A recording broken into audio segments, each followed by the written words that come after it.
कानपुर के Shastri Nagar central park में रामाभिराम सेवा संस्थान द्वारा आयोजित पद्म विभूषी जगत गुरु स्वामी रामभद्राचार्य जी महाराज की भागवत कथा का तीसरा दिन भी भक्तिमय रहा। भारी संख्या में भक्त कथा में शामिल हुए। भक्तों ने भक्ति में लीन होकर श्रीमद् भागवत कथा का रसपान किया। जगत गुरु स्वामी रामभद्राचार्य जी महाराज ने तीसरे दिन की भागवत कथा में प्रेम पुरुषोत्तम की 1298वीं आलोक कथा के तृतीय सत्र में अपना उद्बोधन देते हुए धर्म अनुरागी भक्तजनों को दीक्षा का महत्व बताया। जब एक भक्त द्वारा गुरुजी से प्रश्न हुआ कि क्या पितृपक्ष में भगवान की दीक्षा ली जा सकती है, तो इस पर उत्तर देते हुए जगत गुरु स्वामी रामभद्राचार्य जी महाराज ने कहा कि भगवान की दीक्षा किसी दिन, किसी समय तथा किसी भी पक्ष में प्राप्त की जा सकती है। जगत गुरु स्वामी रामभद्राचार्य जी महाराज ने आगे बताया कि प्रभु का अनुभव और संसार से वैराग पूरी तरह एक दूसरे से अलग है, जिन्हें एकीकृत करने के लिए मेरी शरण में आना आवश्यक है। गुरुजी ने बताया कि भगवान श्री कृष्ण ने गीता में अर्जुन को उपदेश देते हुए यही कहा था। वहीं भक्त जगत गुरु स्वामी रामभद्राचार्य जी महाराज के श्रीमुख से भागवत कथा का भक्तिमय होकर रसपान करते रहे। वहीं कार्यक्रम में एमएलसी अरुण पाठक, महापौर प्रमिला पांडे, गोविंद नगर विधानसभा के विधायक सुरेंद्र मैथानी, हास्य कलाकार अन्नू अवस्थी आदि गणमान्य लोग कथा में शामिल हुए। गुरुदेव भगवान आज बहुत से भक्तों ने चिट में लिख करके मंच तक पहुंचाया है कि क्या पितृपक्ष में दीक्षा लेनी चाहिए या नहीं लेनी चाहिए। गुरुदेव भगवान आप सभी को इसका समाधान अभी बताएंगे। दीक्षा, राम जी की दीक्षा कभी भी ली जा सकती है, पितृपक्ष हो कि देव पक्ष हो, कभी भी राम जी की दीक्षा ली जा सकती है और किसी भी दिन ली जा सकती है,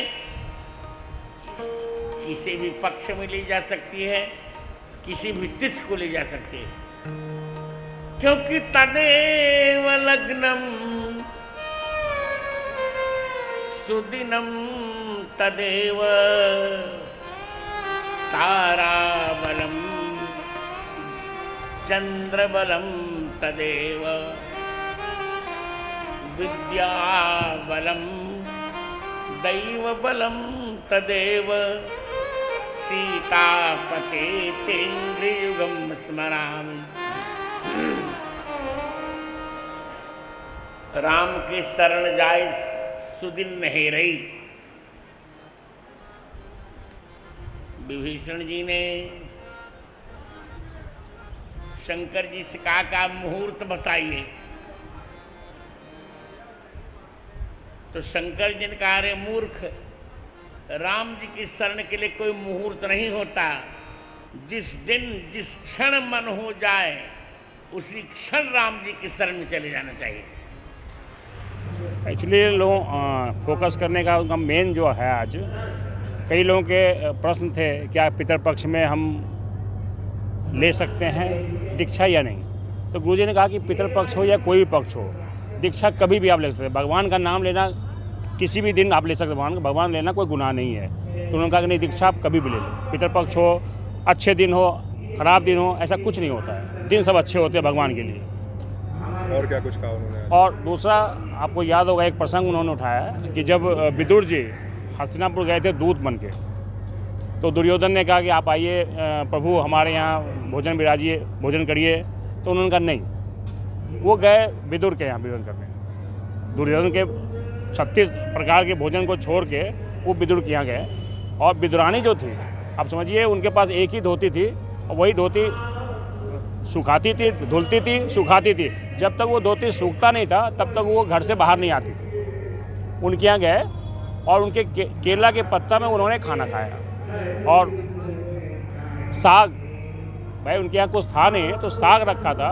तो कृष्ण जी ने कहा कि आप साग दो, और वो साग खा के तृप्त हो गए और 36 प्रकार के भोजन उन्होंने नहीं किया।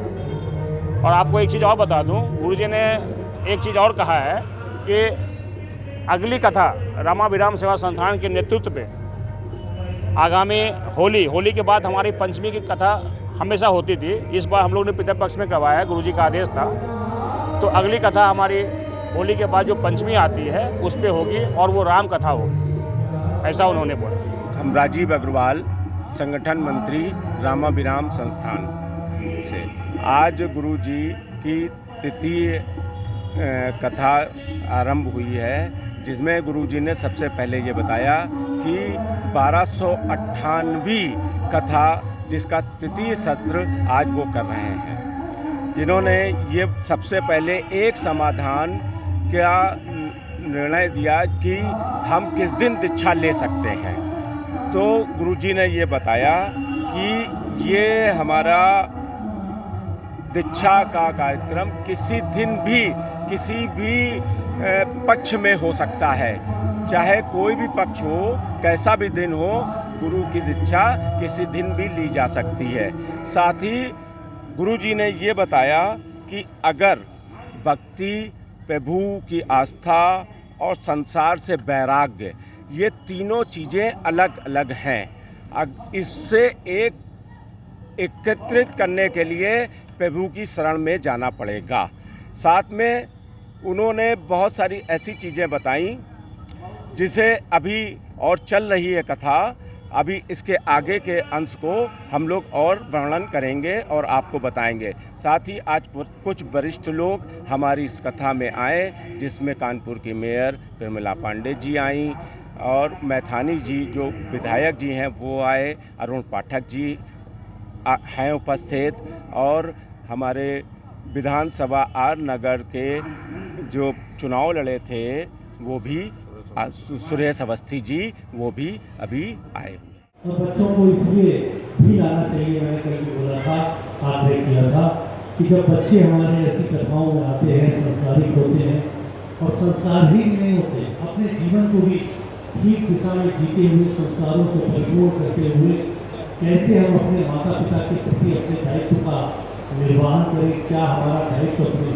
माता पिता के प्रति होना चाहिए। क्योंकि आज कल जैसी पाश्चात्य संस्कृति है जिसमें